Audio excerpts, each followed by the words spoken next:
Bueno, creo que justamente como hemos estado tratando de los sistemas complejos, acerca de tal vez el libre albedrío como algo provisto por causa de la naturaleza, me parece adecuado tratar de hablar acerca de los cambios de paradigma, de cómo viene por causa de la física clásica a la física moderna, en una forma de dar a explicar estos cambios de paradigma.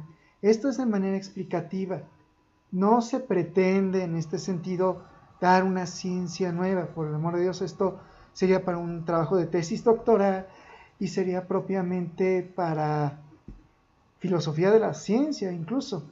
Pero no, aquí vamos a concentrarnos un tanto cuanto a explicar acerca de este cambio de paradigma de la física clásica a la física moderna y en especial a la parte de la mecánica cuántica, en cómo y por qué se da y cómo tiene relación en este video en particular con la biofísica. Ya de ahí vamos a concentrarnos a hablar acerca de la física moderna, de la mecánica cuántica y de qué trata un tanto cuanto. Esto van a ser varias series de videos que van a tratar sobre la mecánica cuántica y cómo abordar cierto tipo de problemas. Fuera de eso, buen provecho por los videos que se van a ver y en particular este, y gracias por su atención. Gracias y buen provecho. Bueno, esta es una atenta invitación a suscribirse al canal que están viendo para las lecturas o estudios a continuación. Pues agradezco mucho su atención y pasamos a lo siguiente. Con anterioridad, cómo la física tenía relación con el cálculo vectorial. Y es que al final, incluso si tratamos en cuanto a los sistemas complejos, todo esto tiene relación con algo que podemos llamar física moderna o bien física contemporánea. ¿En qué se basaría la física contemporánea? Primero, sabemos que Aristóteles propone una estructura de la física para poder a partir de ahí desarrollar una forma de filosofía. En este sentido, pues lo que es la física propiamente de Newton, con base a los experimentos de Galileo, que propone un cambio de paradigma a la física aristotélica, en que la física aristotélica pretende en que la ciencia se base con la simple razón y que del simple razonamiento puede encontrarse todas las leyes de la física. Todo lo que obedece la física se ve con la simple razón. ¿Qué es lo que hace Galileo? Dice, bueno, si esto es así, debe ser coherente con lo experimental, pero lo experimental resulta que no concuerda con el razonamiento de Aristóteles. Luego, Aristóteles viene a ser superado por los experimentos de Galileo. ¿Y qué es lo que ocurre? Que Descartes y otros más, como este propio Kepler, lo ponen en matemáticas y las matemáticas es un paso más fundamental de este razonamiento, de tal forma que Newton nos viene a aportar, con base a los principios de filosofía natural, los principios matemáticos de filosofía natural, un nuevo entorno, un nuevo paradigma. En Newton se concentra el nuevo paradigma de la física. Este paradigma de la física son las leyes de Newton. Esto está en inglés, ¿no? Pero en un repaso propio de Thornton, de física moderna, nos dice, ¿qué es lo que nos dice Newton? Primero, si un objeto tiene un movimiento a velocidad constante, continuará en ese movimiento a menos de que una red de fuerzas o una fuerza actúe sobre él. De hecho, no dice una red de fuerzas, a menos que una fuerza actúe sobre él. ¿Qué es lo que viene a querer hacer Thornton? Dice, bueno, vamos a readaptarlo para hacer una comprensión óptima para el razonamiento contemporáneo de cómo verse Newton. Dice una red de fuerzas. Esto de red de fuerzas viene a ser contradicho mediante lo que es la física estadística. Esto es porque si nosotros aplicamos la primera ley de Newton como fue dicha, deberíamos de saber que no hay una velocidad como tal debido a lo que dice la primera ley de Newton. Pero ¿qué ocurre? Que con la física estadística, los experimentos, como de este propio biólogo que lo ve en que con base a las leyes de Newton, si nosotros dejamos caer a una gota en cualquier taza de líquido, deberíamos de ver cómo en sí se disipa rápidamente la concentración de agua. Al ver cómo va a variar, no debería de haber diferencia. ¿Qué vamos a encontrar? Agua caliente en los recipientes que corresponden y después les agregaremos unas cuantas gotas de Valga, lo que ocurriría con la tinta china, que estoy peleándome para que pueda yo tener control de esto, para que puedan ver. Teniendo la tinta china, debería de caer y verse como una especie de esfera que va rebotando todo entre sí y al final la concentración verse de manera homogénea en su distribución. ¿Y qué es lo que vamos a ver? cuantas gotas de nuestra tinta china, pensando en que el agua sería nuestro fluido compuesto por moléculas de agua y que la tinta son nuestras.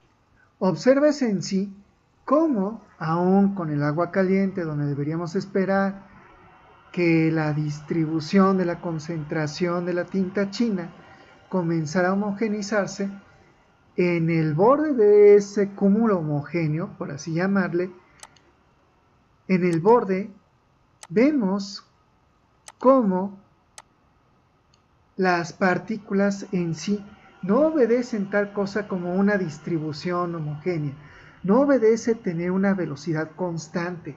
Al no tener esa velocidad constante, se vuelve interesante, no, más bien no interesante, se vuelve normativo o se vuelve ley que ya no hablemos de primera ley de Newton, sino una distribución de velocidades.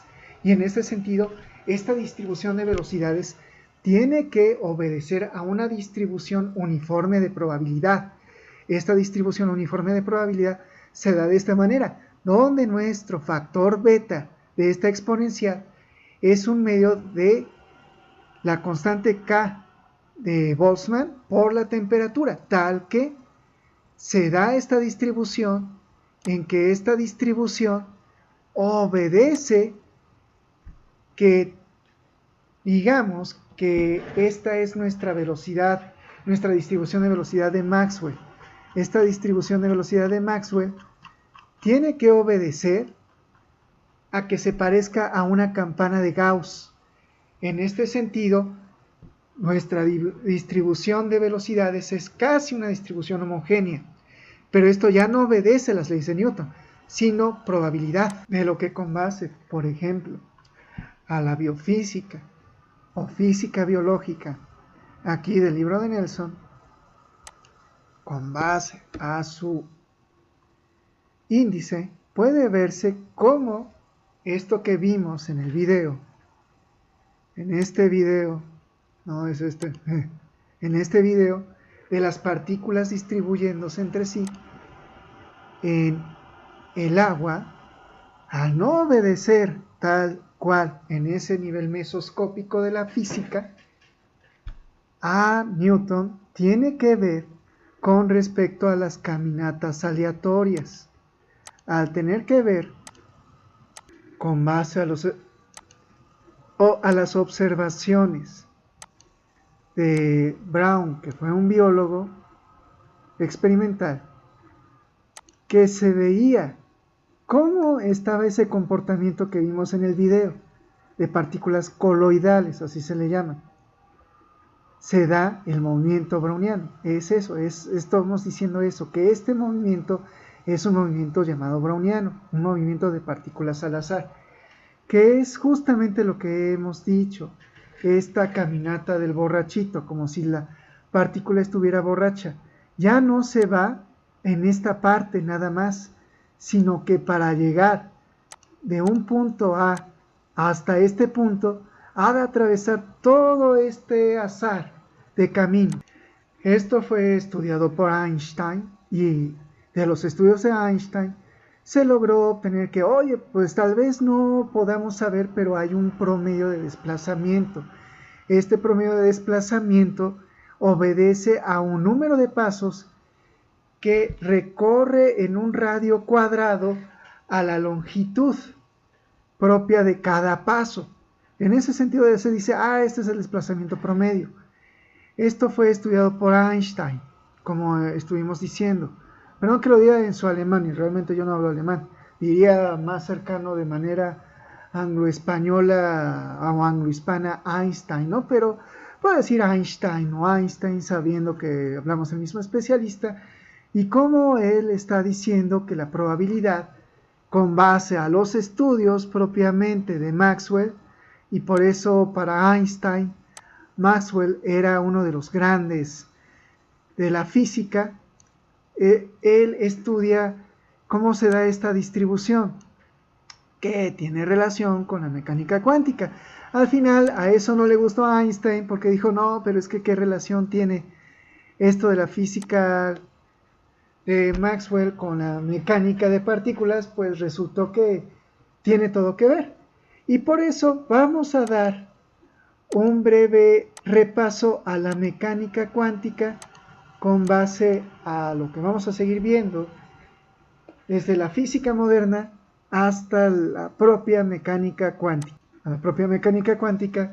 Y cómo se ve, por ejemplo, esta relación de Einstein en cuanto a la energía térmica, la disipación y la viscosidad de los materiales en cuanto a, finalmente, a la física estadística que se aplica a la biofísica en cuanto a lo que se refiere a esta forma estocástica de movimiento de partículas que nos da la caminata del borracho. Lo vamos a ver con videos a posterior.